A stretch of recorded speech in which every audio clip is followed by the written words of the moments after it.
नमस्कार दोस्तों, स्वागत है आपका एचडी आईएएस परिवार में। दोस्तों, जैसा कि आप जानते हैं कि एचडी पे जो मेंस प्रोग्राम चलाया जा रहा है, जिसके अंदर जो है डेली हम दो क्वेश्चंस को समझते हैं।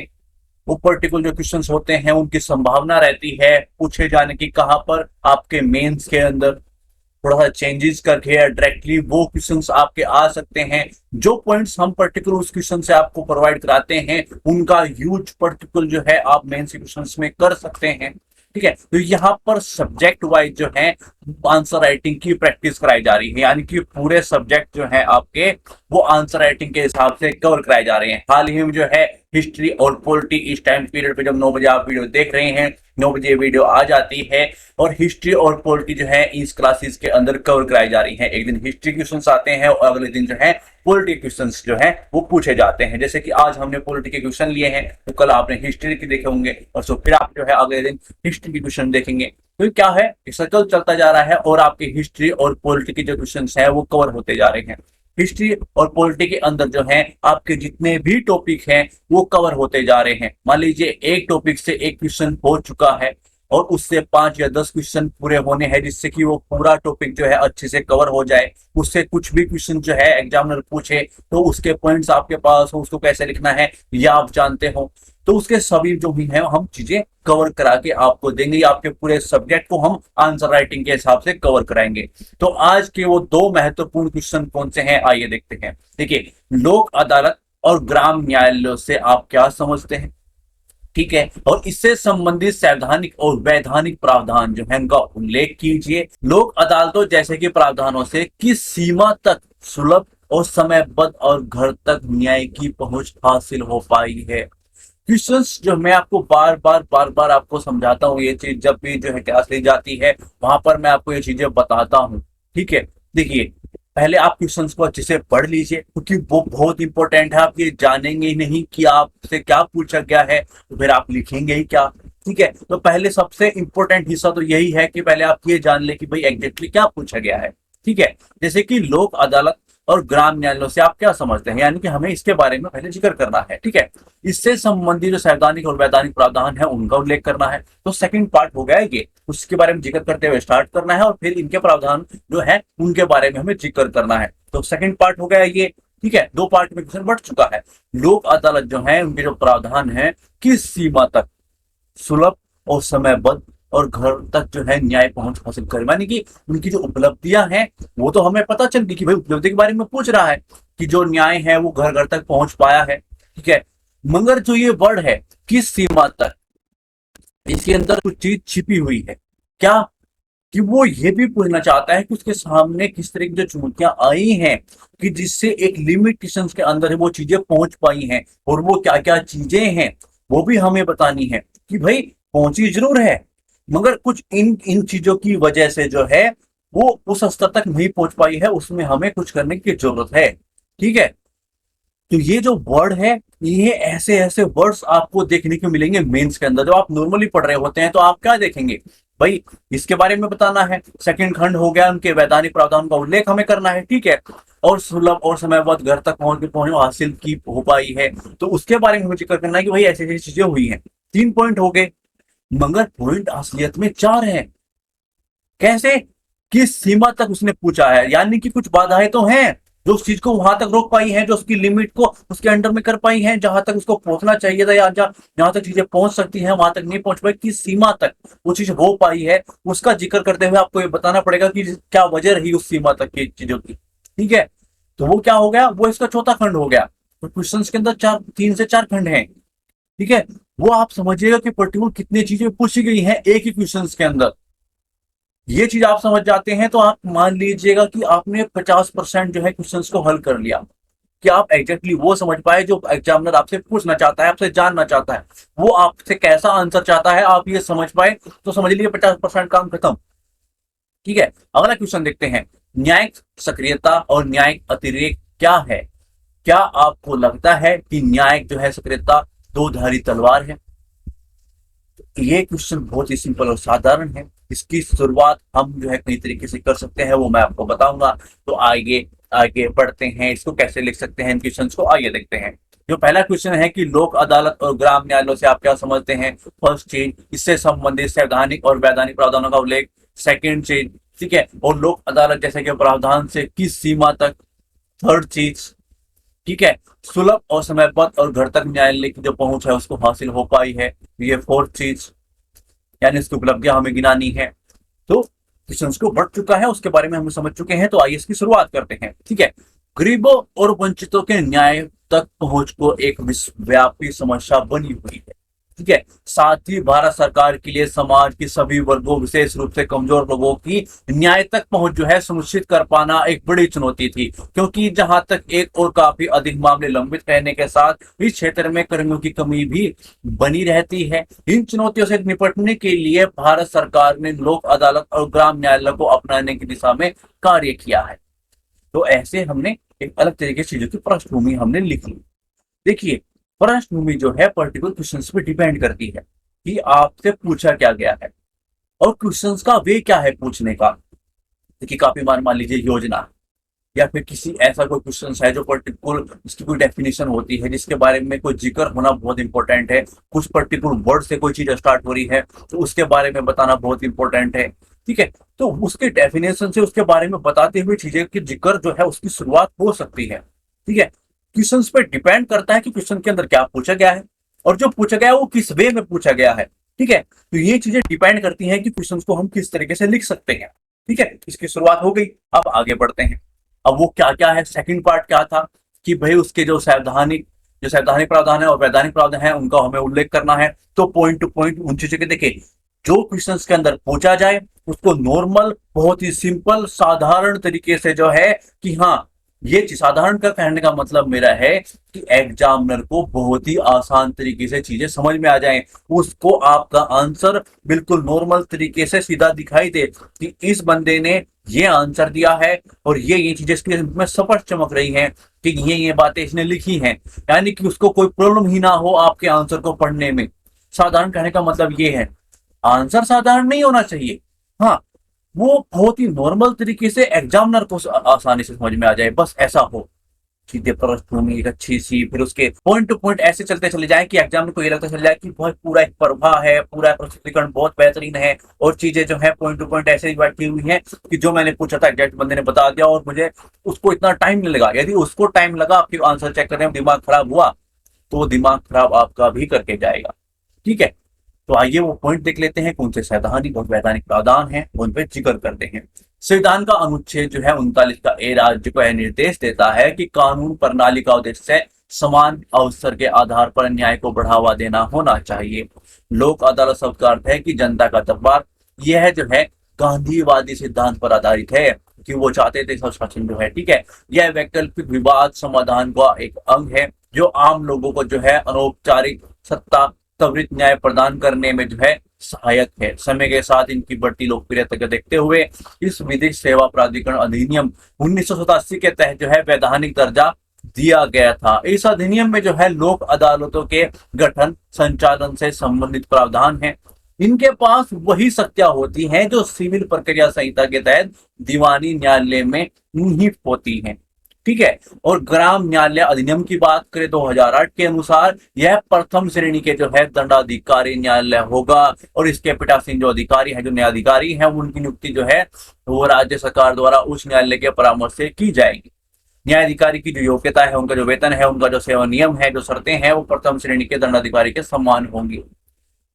तो कौन कौन से कैसे कैसे प्रावधान है वो पॉइंट टू पॉइंट आप जिक्र करते जा रहे हैं। आपने उन चीजों का जिक्र किया कि वो क्यों और किस तरह से चीजें हुई हैं, क्या चीजें इंपॉर्टेंट है और फिर वो कैसे उस चीज के और अग्रसर हुए और किन प्रावधानों के अंदर वो चीजें आई, वो कैसे उसका विकास हो। तो वैसे उस चीज के बारे में उसके प्रावधान जो है वो सब हम बताते चल रहे हैं, प्रवाह देते चल रहे हैं, ठीक है। अब बात करते हैं उन उपलब्धियों की जो उसने बोला कि हाँ इस चीज तक पहुंच गया, वो सीमा की भी बात करेंगे।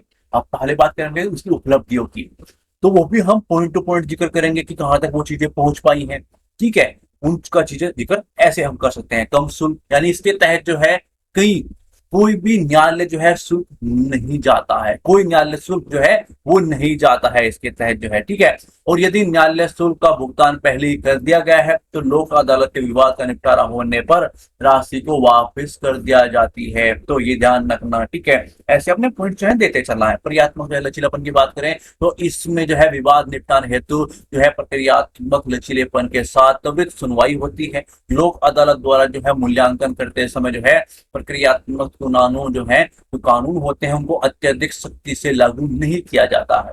परस्पर संवादात्मक यानी कि विवाद के जो है पक्षकार सीधे अपने वकील के माध्यम से न्यायाधीश के साथ बातचीत कर सकते हैं, जो कि नियमित न्यायालयों में संभव नहीं होता है। तो यहाँ पर वो संभव हो पाता है। बाध्यकारी निर्णय की बात करें तो लोक अदालत द्वारा दिया जाने वाला जो निर्णय होता है सभी के पक्षों के लिए बाध्यकारी होता है। ऐसा नहीं कि लोक अदालत है यहाँ हम नहीं मानते इनकी, ऐसा नहीं होता चीजें, ठीक है। तो वो क्या है, बाध्यकारी होता है। और इसके दीवानी न्यायालय की जो डिग्री है वो दर्जा प्राप्त इसको होता है। कौन सा दर्जा इसको प्राप्त होता है ये हमने देख लिया। इसके निर्णय के संबंध में जो है अपील नहीं की जा सकती। इसके अंतर विवादों के निपटारे हेतु देरी नहीं होती है। तो ये क्या है, ये इसकी उपलब्धियां हैं। ऐसे आप अपनी पॉइंट टू पॉइंट चीजों का जिक्र करते हुए एक खंड को खत्म करेंगे, जो खंड बहुत आसानी से ये इसको पढ़ते ही पता चल जाए कि ये बंदा इस बारे में बात कर रहा है, ये पॉइंट्स इसने दिए हुए हैं, ठीक है। आपने पॉइंट टू पॉइंट चीजें करते जा रहे हैं। आपने जो सावधानिक वैधानिक प्रावधान उसने मांगे वो पॉइंट टू पॉइंट पकड़ा दिए, लिख लीजिए, आप ये लीजिए। उपलब्धि की बात की तो उपलब्धियां पॉइंट टू पॉइंट दे दी। अब बात वो किस सीमा तक होगी, तो वो क्या है, वो चुनौतियां हैं, यानी कि किन चीजों को उसने रोका है, क्या बाधाएं जो है उसके सामने थी, तो उन चीजों का जिक्र करते चलेंगे। आइए चुनौतियों की बात करते हैं। कम मुआवजे की बात करें तो जब लोक अदालत द्वारा जो किसी भी मामले का संज्ञान लिया जाता है तो वहां का मामला कम लागत कम समय के अंदर हल हो जाता है। जिसका अर्थ क्या है, इससे संबंधित पक्ष को कम मुआवजा मिलने और उच्च जो है संभावना बनी रहती है, क्योंकि जो दावेदार है उसको मुआवजे की अधिक राशि का दावा करने के समय नहीं मिलता है, ठीक है। ये चीजें। और सीमित क्षेत्राधिकार, जो लोक अदालत है उसका क्षेत्राधिकार होता है वो सीमित प्रकार के मामले पर होता है। लोक अदालत में जो है ज्यादातर समझौता और सुलह पर बल दिया जाता है, जो हर मामले के में आवश्यक नहीं होता है। तो ये क्या है, ये इसकी सीमाएं हम बातें करते जा रहे हैं। ये चुनौतियां किस रूप में, इसकी सीमाएं हैं, ठीक है। न्याय के वितरण में जो है अनावश्यक देरी। भारत में कोई भी जो मामले है वो सजा आधारित सुधारात्मक तरीकों के माध्यम से निपटाया जाना चाहिए, जिसमें लोक अदालत के निपटाया नहीं जा सकता है। इस प्रकार के मामले यदि लोक अदालत के समक्ष लाए जाते हैं तो वे न्याय प्रदान करने में असमर्थ होंगे और ऐसा मामला जो है न्यायालयों में चला जाएगा और जो है अनावश्यक जटिल और कानूनी जो है जो कार्रवाई होती है उसके अतिरिक्त विलंब का कारण बनता है, ठीक है। तो ये क्या है, ये इसकी सीमा है कि वो इस चीजों को नहीं देख सकती है और अतिरिक्त विलंब का एक कारण बन जाती है। तो वो चीजें ही क्या है, ये इसकी सीमाएं हैं। ये आप देख रहे हैं जो उसके अंदर पूछा गया है उसको हम चुनौती के रूप में दिखाई दे रहे हैं हमको, यानी कि उसके अंदर जो छुपी हुई चुनौतियां थी उसको बाहर हमने रख दिया कि भाई आपने ये भी पूछा था, ये भी लीजिए। वो ऐसा होता ना कि आपने पॉइंट दे दिया और जेब में डाल के चल दिया, भाई लीजिए आपका ये भी छूट गया है, पकड़ लीजिए। वो ऐसा ना सोचे कि समझ नहीं पाया, मैंने जो क्वेश्चन दिया था समझ पाया, आंसर भी दिया, ठीक है। तो ऐसी चीजों को सीखना है कि भाई कुछ चीजें छिपी हुई होती हैं वो भी पकड़नी होती हैं, वो खंड भी पकड़ना होता है शायद छिपा हुआ हो, ठीक है। राज्यों की इच्छा शक्ति का अभाव की बात करें तो कई राज्यों में जो है राज्यों की इच्छा शक्ति के अभाव के कारण लोक अदालत की स्थापना नहीं की गई है। अब बात करते हैं निष्कर्ष पर कि निष्कर्ष कैसे लिख सकते हैं। लोक अदालत जो है ग्राम न्यायालय जैसे कि न्यायिक संस्थाएं जो होती हैं समाज के प्रत्येक वर्ग के लिए न्याय को सुलभ बनाकर न्याय की जो है भावना को जीवंत रखने के लिए माध्यम से सतत विकास लक्ष्य है शांति न्याय सख्त संस्थाएं जो है उनको प्राप्त करने में भूमिका निभा रही है। तो ये क्या है, ऐसे आप अपने पॉइंट्स देते हुए अपनी बातों को हर खंड को कंप्लीट करते हुए आपने निष्कर्ष की ओर बढ़ गए।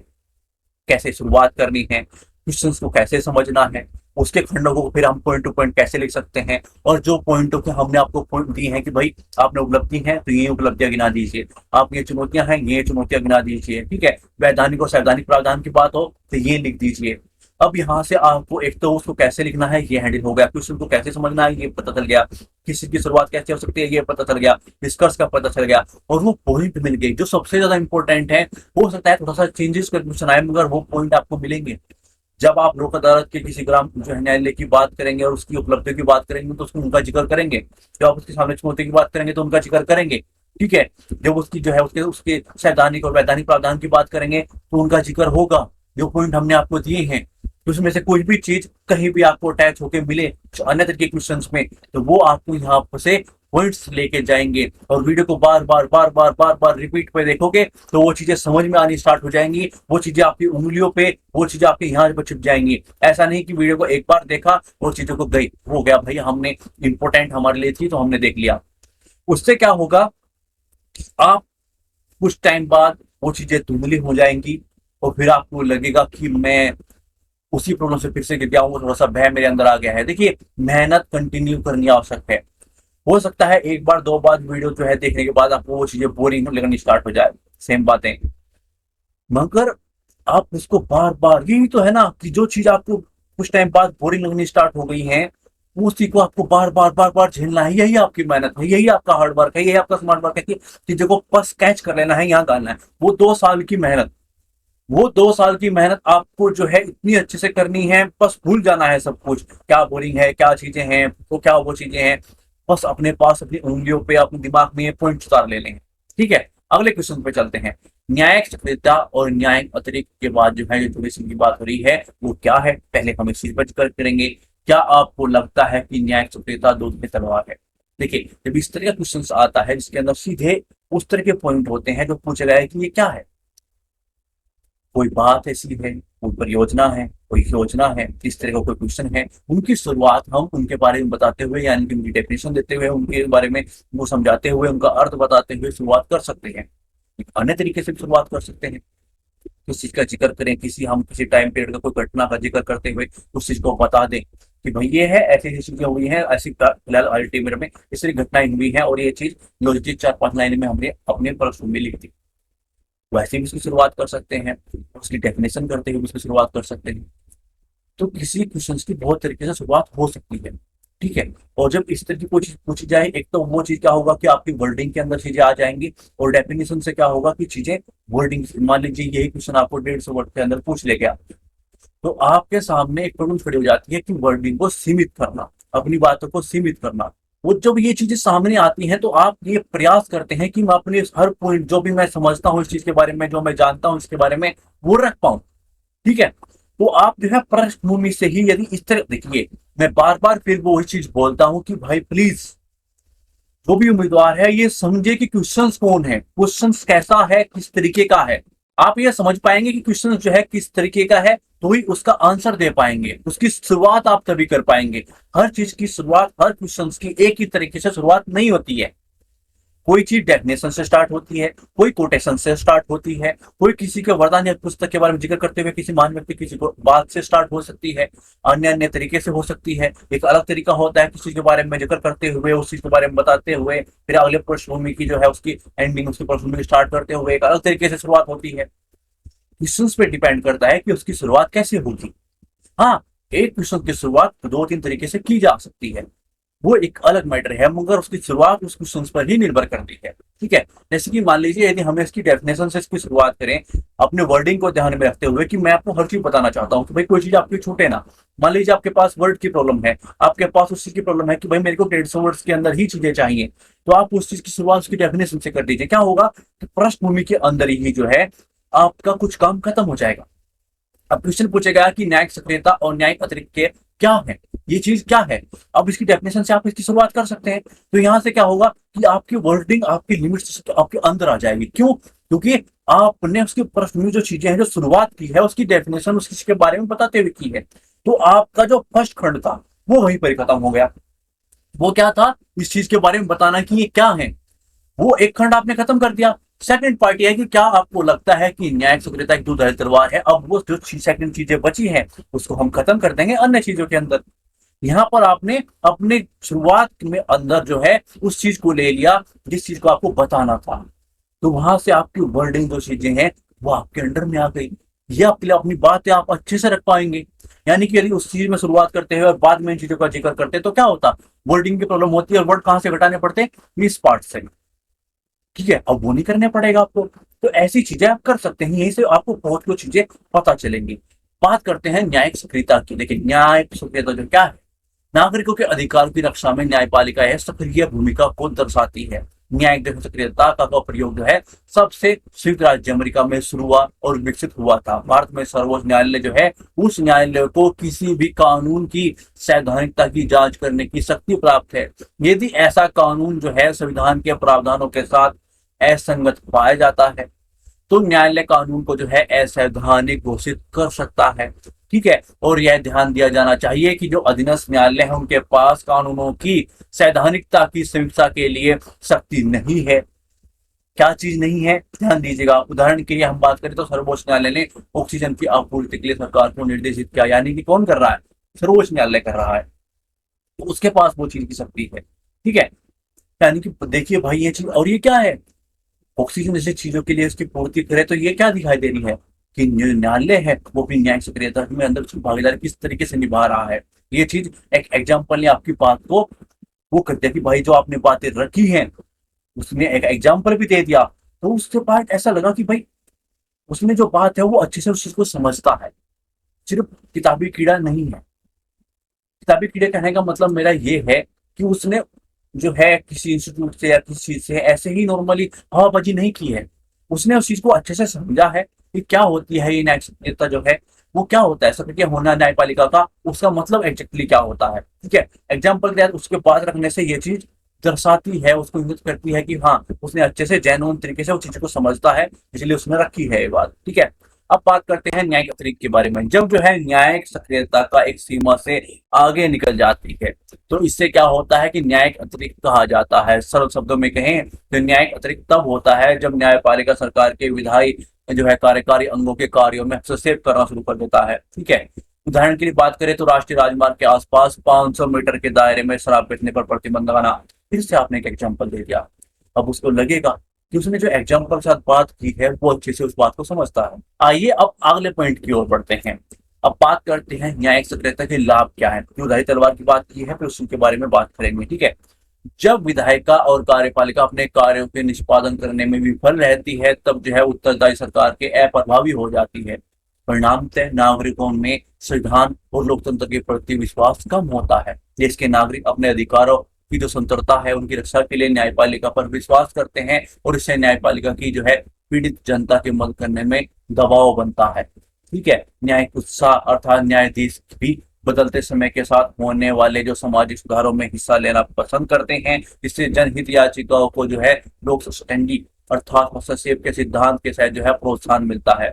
वैधानिक अंतराल को पूरा करना अर्थात ऐसे कई क्षेत्र हो सकते हैं जिन पर कोई कानून नहीं बनाया गया है, इसलिए न्यायालय पर ही जिम्मेदारी आ जाती है कि वह बदलती सामाजिक जरूरतों के हिसाब से न्यायालय विधान का कार्य करे।